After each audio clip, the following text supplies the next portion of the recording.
Hello, my friends, and welcome back. Thank you very much for being with me again today. Well, Africa has a new freedom movement or a new neo-colonial, I say a bit, fight. Unfortunately, they're in a process. So you can't be, from black to white or from, I don't know, good to evil, just like that. So you need to, it's a transition phase. And I think these countries, certain countries in Africa, are in a transition phase of getting rid of the French and the Americans. And unfortunately, as I said, they can do it only under the umbrella of someone else for now, and that is Russia. So basically, if you want to analyze it in a geopolitical dynamics, Russia kicks them out through their friends in Africa. I hope the African brothers will be independent, free, and sovereign without the Russians taking over. They can use the Russians to get rid of these guys for now, but I hope the Russians will not become what the other guys were for, let's say, Niger, Burkina Faso, and others in that exact region. I have here two articles, both of them coming from one of the most trusted media outlets in the world, which is BBC. And we're going to find out how two African countries got rid of the French, and they are in the process of getting rid of the Americans as well. Now, the Americans agreed to leave, but they will never leave.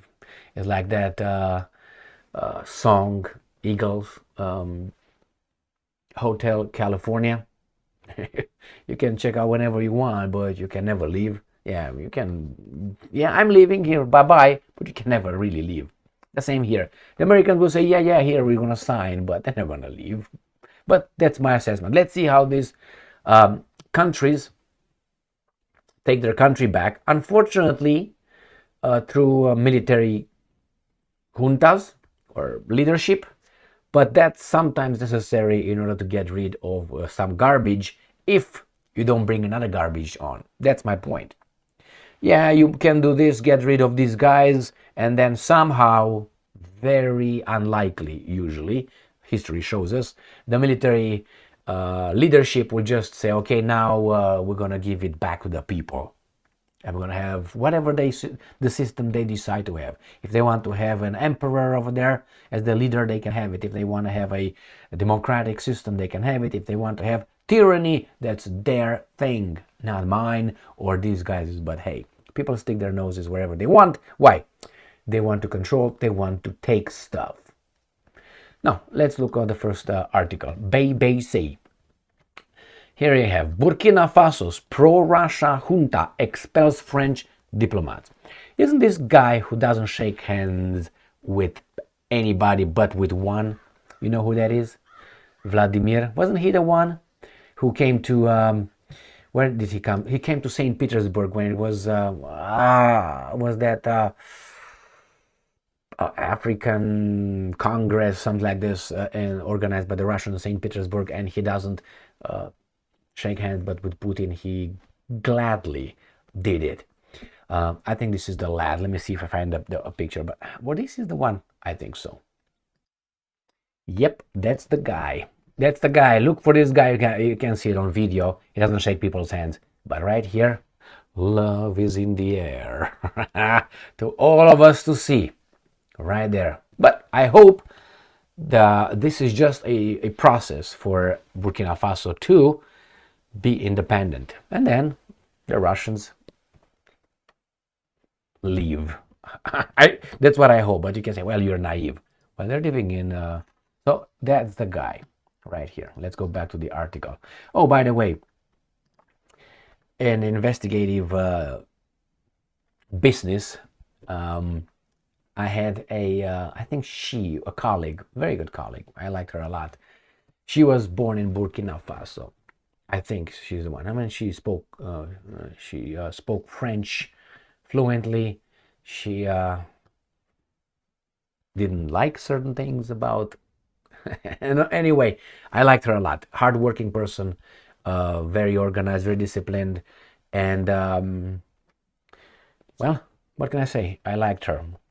I worked with her a lot. Now, she was different. Here, Burkina Faso's military junta has expelled 3 French diplomats, accusing them of subversive activities. France did not. France said, oh, let me put my glasses on. I'm reading something else. France said that there were no grounds to expel the diplomats. Well, the same the Russians said when they were expelled from Germany and United States of America. The expulsions are the latest sign of worsening relations between the two nations since Captain Ibrahim Traoré seized power in a coup in 2022. I'm assuming this is the Mr. Traoré right here. Yes, Ibrahim. He's the guy in charge, and that is, where is he? Did we lose him? Okay, much younger here. He has provided Burkina Faso. He was pivoted. Now I don't see with the glasses what the fuck I need. Some binoculars, some sea binoculars, military binoculars. He has pivoted Burkina Faso towards Russia, ending its close ties with Russia. I don't know what's going on. With France, the former colonial power. Russia reopened its embassy in Burkina Faso in December after it was shut down more than 30 years ago, while the French ambassador was expelled by the junta the following month. Russia is also helping the West African state to strengthen its military capabilities to fight jihadists after the junta forced France to shut its military base. In a letter dated April 16, the junta gave the diplomats 48 hours to leave the freaking country, declaring them persona non grata. It did not give details of their alleged subversive activities. They just kicked them out. We don't want that. In its response, France's foreign ministry, the 38-year-old ex-boyfriend of the 36-year-old or 34 Prime Minister of France, yeah, thank you, said it rejected, we don't give a shit, get the fuck out, the unfounded, end quote, accusations made against its embassy staff. And I'm quoting, there were no legitimate grounds for the Burkinabe authorities' decision. We can only deplore it. Exactly, and don't try to overthrow these guys. Spokesman Christophe Lemoni was quoted by Agence France-Presse news agency as saying, well, last year 4 French nationals were detained after being accused of being intelligence agents. French sources denied the allegations and said they were IT experts. Yeah, intelligence agents, some of them are IT experts. That's true. All right, my friend. Now, in December 2022, 2 French nationals working for a Burkinabe company were also deported for alleged espionage. There's no smoke without a fire somewhere. Okay, now, I don't know, the evidence, the problem is, if the guys in charge of their nation tells you to beat it, now you go and beat it, okay? That's what you do. Now, that's the French. In Burkina Faso, I'm going to show you the map where that occurs. They will leave, but I think they have to get... When Mr. Ibrahim went to see Putin and they shook hands over there very, lovingly, they went over there and said, bring some guys here so we make sure we got your protection. And Putin said, duh. And that's exactly what happened. I was there. No, sources familiar with the issue told me. Just kidding. Now, next article. We have BBC again, and we got another guy right here. US agrees to pull troops out of Niger. So, out of Niger, the Frenchies. I watched a video and they're calling a Frenchie. It was John Wayne calling a guy, a Spanish guy. It was a Western movie. He called him the Frenchie because the guy kneeled and kissed the hand of a woman. He said, "Ah, you're Frenchie." Well, I said, "I'm neither French. He said, "I'm Spanish and I'm Mexican and something else." And I said, "Well, you kissed a hand and you kneeled." So, and he kept calling him Frenchie.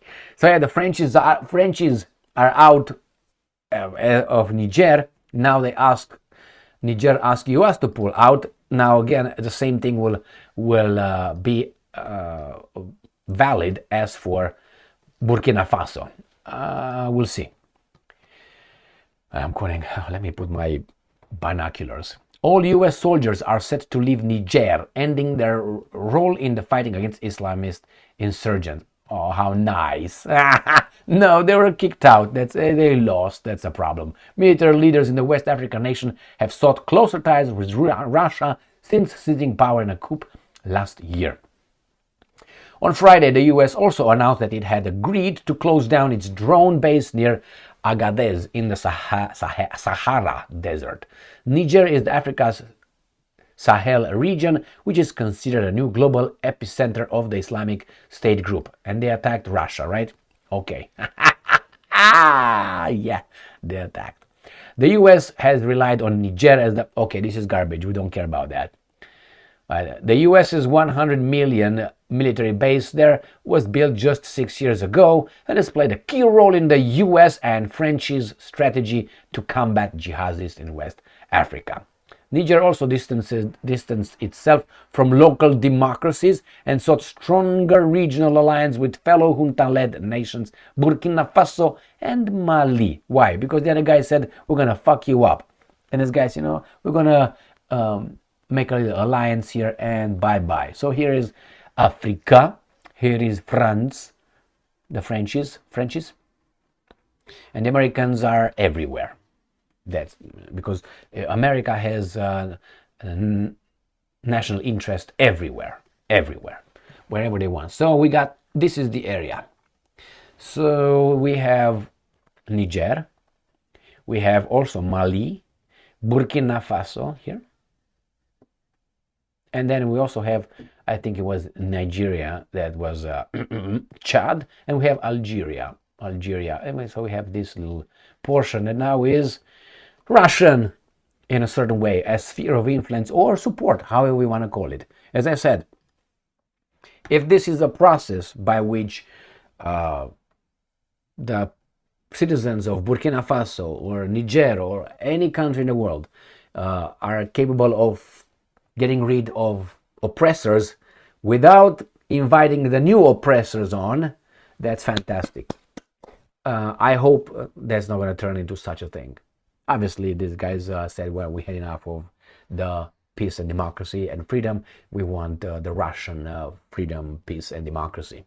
We're done with the Pax Americana. We want the Ruski Pax or Pax Rusiana, whatever. Thank you very much for being with me again today. So, this occurs, I think, and I said this many times before, the Russians took their gloves off after they realized what these guys really, really want to do to them. And they acted upon it. They said, yeah, we're going to take our gloves off all over this world. I'm going to activate our people. And this, I don't want to say it's ignorance. They say, okay, well, you can't do shit, man. We're too good. What are they going to do? What are they going to do? This is what they did. And little by little, they're going to take over. They're going to just take their spheres of influence, and they're going to be, this is mine, this is yours, this is yours, this is mine. And it's good because we're going to have a diverse world instead of having one hegemonic master. Al Capone, which is not Al Capone, is the guy in charge of Al Capone. Remember that one. And the judge in Al Capone is not Blinkenstein, but not our elected officials and the one that you can go and smack. No, not that. The guys behind these baboons. But the baboons could be called traitors if you think a little bit. I mean, are they doing our bidding or someone else's? Nevertheless, I'm just kidding. Thank you very much for being with me again today. Stay strong, stay smart, look for the truth, and be just.